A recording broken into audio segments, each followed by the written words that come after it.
Olá você! Chegando com mais uma edição do PB Desporto nesta terça-feira, 14 de junho de 2022 e com os seguintes destaques.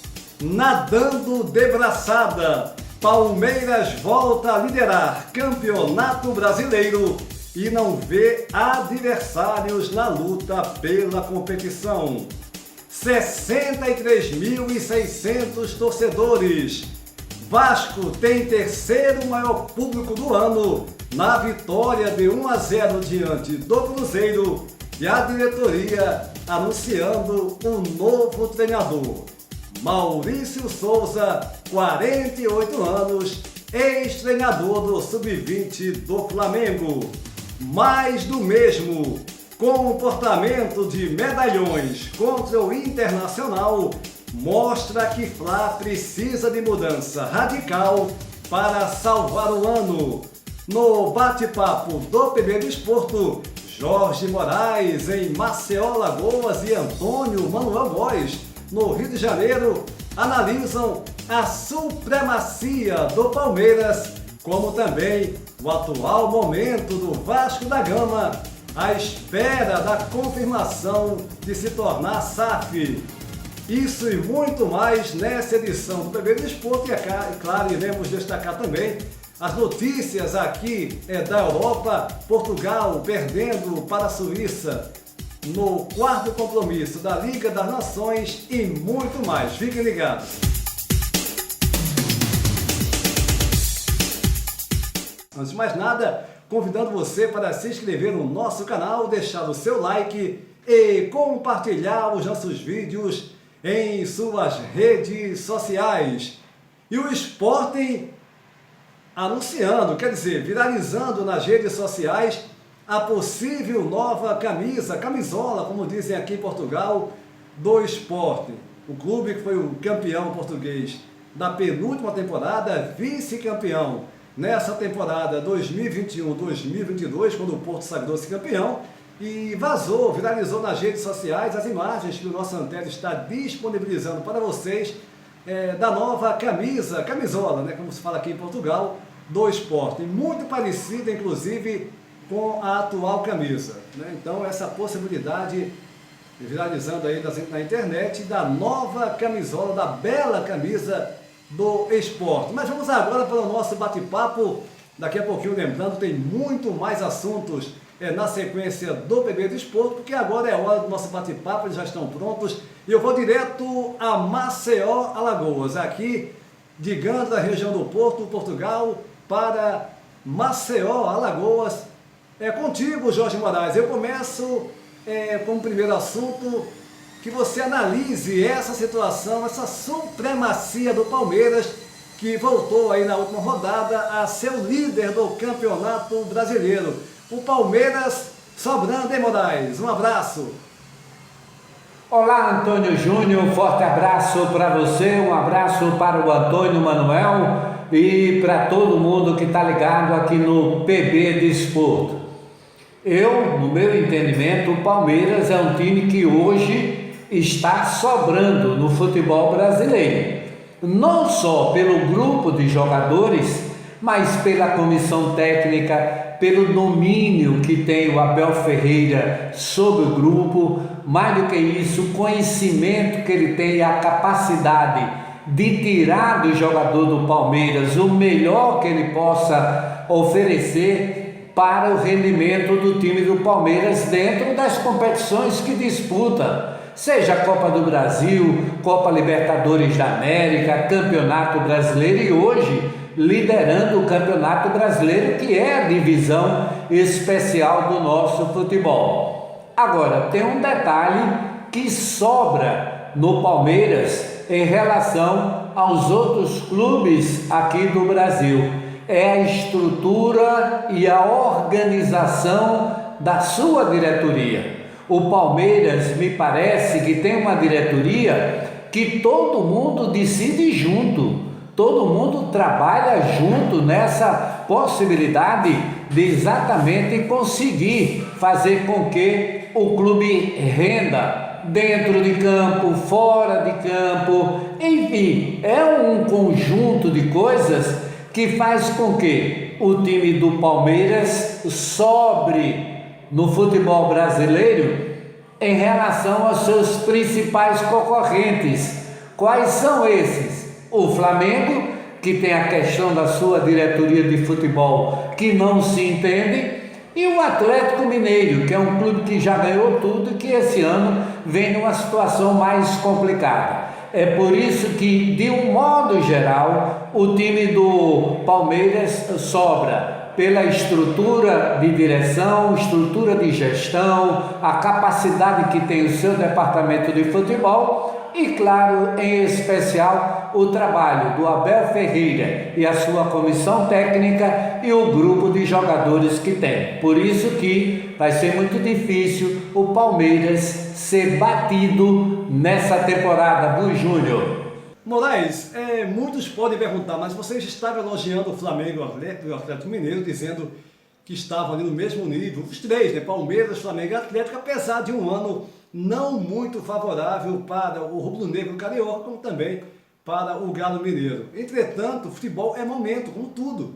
O Palmeiras, em primeiro lugar, é o mais importante, já vinha muito bem, desde a chegada do Abel, passou ali no começo de 2021, um momento um tanto não muito favorável, perdeu o estadual, teve algumas derrotas, enfim, alguns jogos que a eliminação da Copa do Brasil para o CRB de Alagoas, mas no geral vem mantendo um padrão muito bom. E agora cada vez mais, né, o Abel já explorando o potencial de forma mais clara dos seus jogadores, propondo o jogo, fazendo o jogo mais intenso, e aí juntando a isso um mau momento do Flamengo no começo do ano, não em campo exatamente apenas, mas com a diretoria, né, que apesar do trabalho excelente na parte financeira, deixa a desejar em várias outras questões, como o lado social, como o lado humano, nesse comportamento insano com Paulo Souza, desrespeitoso, enfim, os medalhões também, está bem claro para todos que existe realmente esse comportamento dos medalhões, de interferir ali, né, que com certeza foi muito forte essa questão, né, na recusa de aceitar o trabalho do Paulo Souza. E ainda mais jogadores que já não rendem mais como antes. E o Atlético com o Mohamed, né, muita gente dizendo que o Mohamed foi uma escolha que não tinha opção, sem criticar o técnico que tem essa competência, é claro, mas o Atlético também veio com altos e baixos, então o Palmeiras, mais ainda, de forma mais clara, é de fato o favorito, pelo menos nesse momento, mediante tudo que já fez, a conquista do Campeonato Brasileiro. Para você no Rio, Antônio Manuel Góes, a sua opinião com relação a essa supremacia do Palmeiras. Antônio Júnior, Moraes e gente ligada no PB Desporto. Não só os números, também o desempenho. O Palmeiras é disparado neste primeiro semestre de 2022 a melhor equipe do futebol brasileiro. E faz jus, primeiro, ao planejamento gerencial, embora baseado na lógica do mecenato, que o mantém à custa da exclusividade do grupo empresarial Crefisa, Faculdade das Américas, carros-chefes de um conglomerado de 13 instituições, do sistema financeiro, formação profissional, agropecuária, publicidade, empreendimento imobiliário e previdência privada, sob o comando do casal José Roberto Lamáquia e Leila Pereira, ela a acumular a cogestão de negócios tão díspares com a presidência da Sociedade Esportiva Palmeiras de São Paulo. Segundo, o projeto de médio e longo prazo com o elenco de futebol do Verdão, que produziu resultados em relativo curto espaço de tempo, desde a aposta no trabalho do jovem treinador português, hoje com 43 anos, Abel Ferreira, aqui chegado na segunda metade de 2020, proveniente do PAOK da Grécia, cuja carreira fora antes iniciada no Sporting de Braga. Em poucos meses, campeão da Copa Libertadores da América, façanha internacional repetida em 2021. O Palmeiras, a cuja desenvoltura temos assistido na sequência de jogos desta primeira fase de temporada regional, nacional e continental de 2022, decorre da ideia de amadurecimento operacional das quatro linhas, inicialmente até contestado pelo caráter de jogo reativo implementado por Abel, de muralha defensiva e avanços por conta de eventuais erros do adversário, que, apesar das críticas, deu certo. Ocorre que, a partir da vitória de 2-1 sobre o Flamengo, da decisão da Libertadores ano passado em Montevidéu, o treinador palmeirense virou a chave para o modo evolução em seus conceitos táticos e estratégicos. Dessa forma, temos assistido a um Palmeiras sincronizado nas ações de defesa, meio-campo e ataque, em todas as competições, a combinar talento individual e coletividade solidária. Não tenho dúvida de que Abel Ferreira já ultrapassou no tempo o frisson da era Jorge Jesus e, de contrato renovado até 2024, superará as conquistas do veterano e abadalado colega Patrício no Flamengo de 2019. Dá gosto, Antônio Júnior, ver o Palmeiras jogar. Sem dúvida alguma que dá gosto de ver o Palmeiras jogar, Antônio Manuel Góes. Ok, que aquele futebol do Flamengo do Jesus 2019-2020 era mais vistoso. Foi um momento único de fato. Não pode se repetir? Pode se repetir. Eu digo de você ter uma equipe que jogue tão bem como aquela. Mas não é do dia para a noite. Não é assim rapidamente. Ali foi uma junção de coisas que favoreceram aquela realidade que todos viram e todos ficaram encantados com o futebol do Flamengo. O Palmeiras pode não ter aquele futebol tão vistoso, mas é uma equipe hoje que o Abel de fato virou a chave, né? Tem mais opções táticas, joga para vencer, não só por uma bola, tem os cuidados defensivos que sempre teve desde o começo do seu trabalho no Palmeiras, mas você já vê um Palmeiras jogando futebol mais intenso, mais ofensivo. Ou seja, o Palmeiras é de fato hoje a melhor equipe do futebol brasileiro. Mas mudando agora para o nosso outro assunto e contigo mais uma vez aí em Maceió, meu caro Jorge Moraes, o Vasco da Gama, que colocou 63.600 torcedores no último final de semana na vitória de 1-0 em cima do Cruzeiro na Série B do Brasileirão, o que comprova que a torcida do Vasco é gigantesca, não é à toa, é a quinta maior torcida do Brasil e que sempre apoia o time mesmo numa situação dessa, num momento desse de Série B, pelo segundo ano consecutivo. E agora a expectativa da SAF se concretizar com esse grupo americano 777. Como é que você vê toda essa situação, hein, Moraes?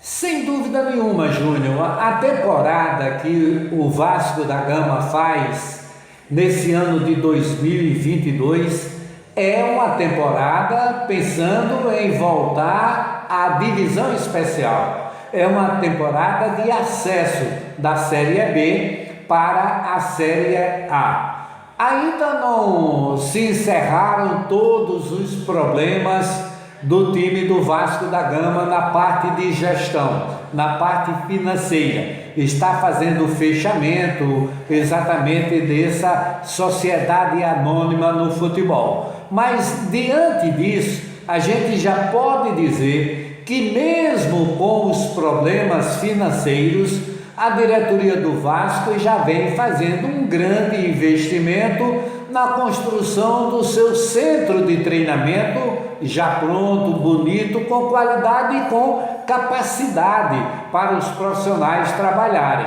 Além disso, a diretoria do Vasco pretende ampliar o estádio de São Januário para que ele possa ter pelo menos mais de 30 mil, 35 mil na capacidade de público e que seus jogos possam ser realizados com um público maior. Você viu aí no domingo que no jogo contra o Cruzeiro no Maracanã, a torcida do Vasco compareceu, 63.600 torcedores.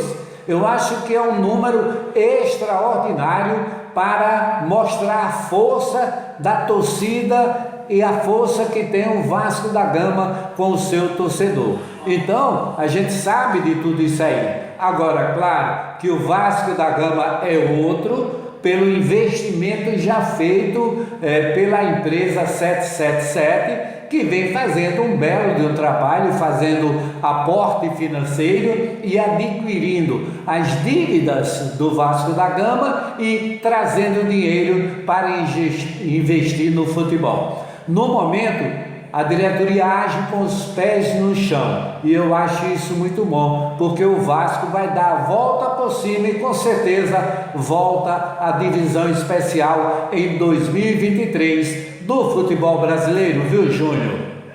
Sim, Moraes, o Vasco da Gama, nesse momento eu coloco o Vasco com grandes chances de retornar à Série A.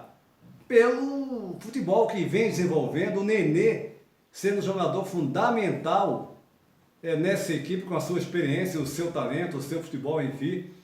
É muito cedo ainda, é muito cedo, mas a gente analisa pelo momento. E o Vasco está na terceira colocação, o objetivo é ficar entre os 4 para subir. E se mantiver essa média, ele vai conseguir o acesso, sem dúvida alguma, para a Série A, que é o lugar que o Vasco merece estar, como o Cruzeiro, como o próprio Grêmio, né, que está um pouco mais abaixo, o Bahia, o Sport mesmo, enfim.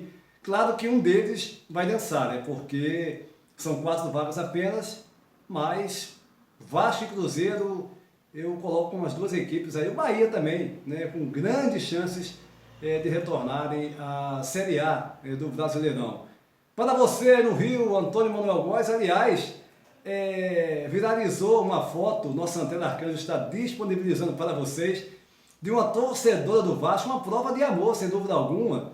Essa foto aí viralizou, a foto colocada pelo nosso Antero, de uma torcedora do Vasco no jogo contra o Cruzeiro, demonstrando todo o seu amor ao Vasco da Gama. Mas aí a pergunta para você, Antônio Manuel Góes, aliás, colocando também já o acerto, né? Além dessa questão da torcida, o acerto do Vasco com o técnico ex-sub-20 do Flamengo, o Maurício Souza. Uma boa opção aí para o Vasco da Gama, Antônio Manuel Góes? 48 anos, o carioca Maurício Souza é cria do futsal do América, em cuja modalidade no gramado também atuou, de lá migrando para as divisões de base do futsal do Botafogo, onde como treinador trabalhou do sub-13 ao sub-20, com uma sequência de títulos conquistados. Chegado ao Flamengo em 2016 para coordenar o futsal rubro-negro, logo foi realocado no sub-20 do futebol de campo.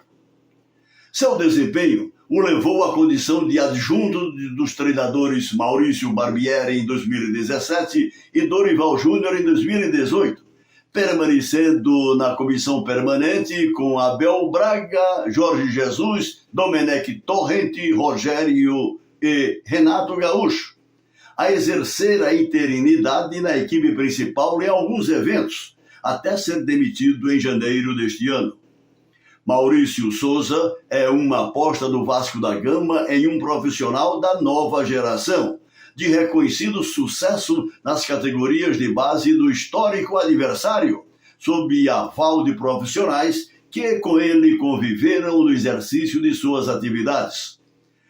As voltas com as tratativas de sua transformação em clube e empresa e com alentadoras perspectivas na Série B do Brasileirão, o Vasco implementa uma política de pés no chão, a apostar num treinador da nova geração para turbinar suas esperanças de retorno à elite do futebol brasileiro em lugar de Zé Ricardo, que se desligou de São Januário semana passada e embarcou para desafio no futebol japonês. Maurício Souza, na visão dos gestores cruzmaltinos e prepostos dos investidores da futura SAF Vasco da Gama, é renovado oxigênio com quem passaram a contar na continuidade do processo de construção rumo à Série A do Brasileirão ano vindouro, Antônio Júnior. Muitos, né? Depois que foi anunciado o nome do Maurício Souza, nos programas de TV no Brasil, eu vou citar aqui, né, o Sport TV, muitos estavam afirmando que o Maurício Souza não era um técnico para dirigir uma equipe profissional, nesse caso do Vasco da Gama.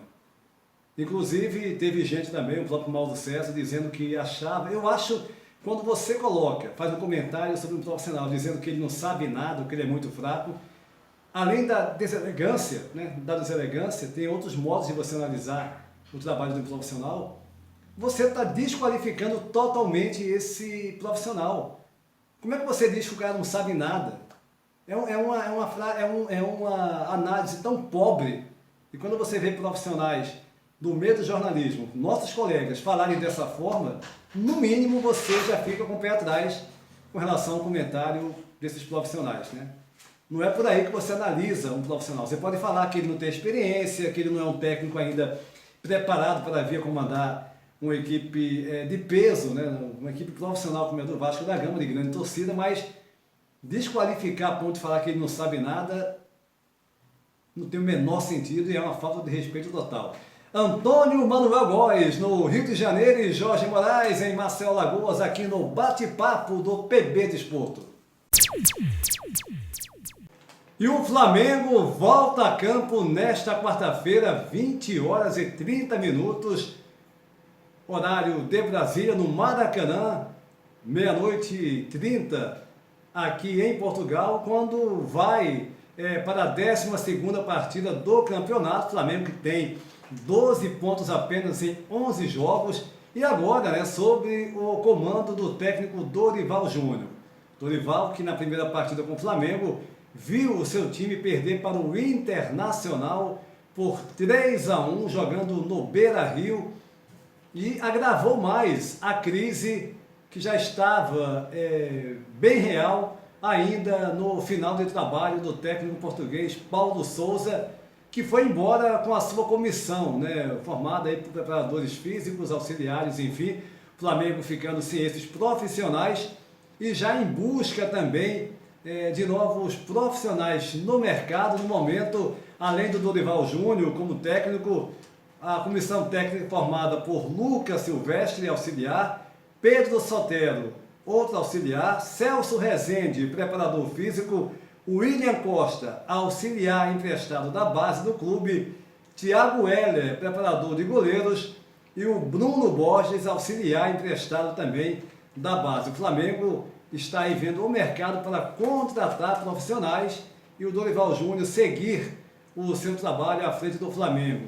O clube que volta a jogar depois de quarta-feira pela 13ª rodada no Brasileirão, diante do Atlético Mineiro no Mineirão, e também diante do Atlético ainda, jogando também em Belo Horizonte, na próxima quarta-feira, dia 22 de junho, já pelas oitavas de final da Copa do Brasil. O Flamengo da Libertadores da América vai jogar contra o Tolima na Colômbia, primeiro jogo em 29 desse mês, dia 29 de junho, e no dia 6 de julho, o jogo da volta no Maracanã. O Flamengo ficou nessa situação conturbada. Muito se fala dos jogadores medalhões que não estavam realmente se empenhando ao máximo durante a época de Paulo Sousa no Flamengo, jogadores que estavam contrariados com as mudanças do Paulo Sousa. A verdade é que o clube passa por um momento conturbado e nessa quarta-feira tem que procurar uma vitória para a situação não se agravar, a crise no Flamengo não se agravar, agora com o comando do técnico Dorival Júnior. E a seleção de Portugal foi derrotada no último domingo em mais uma rodada da Liga das Nações para a Suíça, jogando na casa do adversário no estádio de Geneve. 1-0, gol do jogador do Benfica, o Seferovic, logo com 1 minuto da primeira etapa. Portugal caiu para a segunda colocação do seu grupo, já que a Espanha derrotou a República Tcheca por 2-0, é o primeiro do grupo 2 dessa Série A, com 8 pontos contra 7 de Portugal. Portugal volta a campo agora em setembro, dia 27 de setembro apenas, para jogar mais uma vez com a Espanha. Já a seleção da Alemanha derrotou por 5-2 a Itália e agora é a segunda colocada do seu grupo, com a Itália em terceiro. Outro jogo importante é a derrota da Inglaterra 4-0 para a Hungria, que lidera o seu grupo, enquanto que num outro jogo importante dessa rodada, a Croácia, segunda colocada do grupo, eliminou a França da competição 1-0, gol do Modric, o craque Modric, logo aos 5 minutos da etapa inicial. A gente vai falar mais dessa Liga das Nações na nossa live PB do Esporte pelo Mundo nessa quarta-feira, 23h30, horário aqui de Portugal, 19h30, horário do Brasil. O PB do Esporte vai ficando por aqui, convidando você para se inscrever no nosso canal, deixar o seu like e compartilhar os nossos vídeos em suas redes sociais. A todos um abraço e até a próxima!